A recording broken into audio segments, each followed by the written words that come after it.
encore une chance à jouer. Nous avons une chance pour remporter la coupe.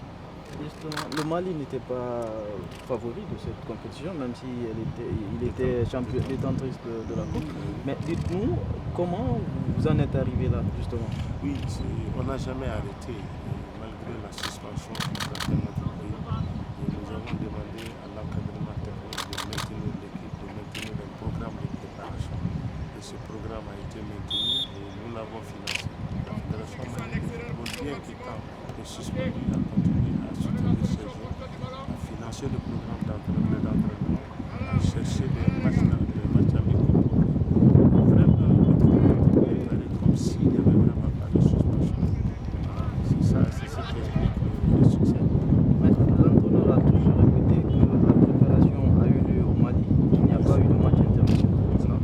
Et on a joué, l'équipe a joué l'équipe cadette, on a toujours opposé l'équipe cadette à des équipes premières pour connaître leur niveau, vraiment pour bien les préparer.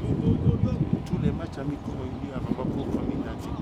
Et nous avions préparé en son temps un tournoi international avec le Japon, le Burkina, une équipe du Mali.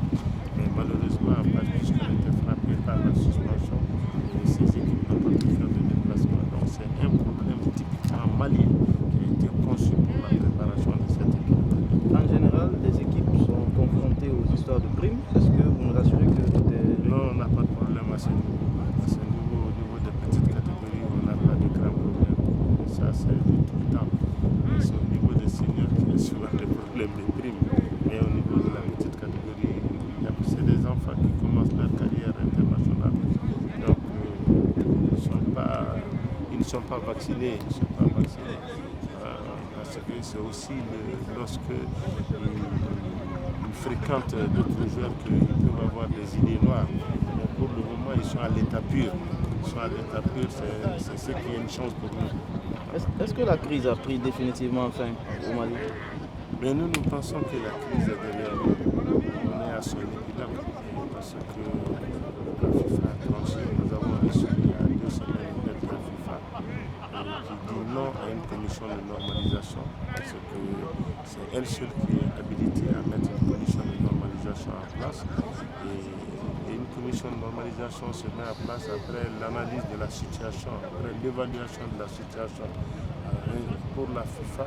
Et la situation actuelle du football malien ne justifie pas la mise en place d'une commission de normalisation.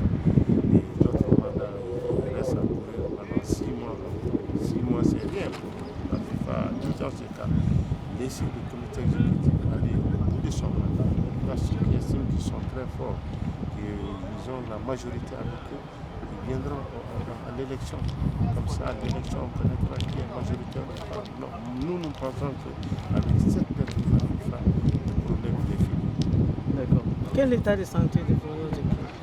Bon, heureusement, Dieu merci, il n'y a pas de... D'abord, du point de vue médical, on n'a pas de blessés. On n'a pas de... Les cartons sont tombés. Moralement, les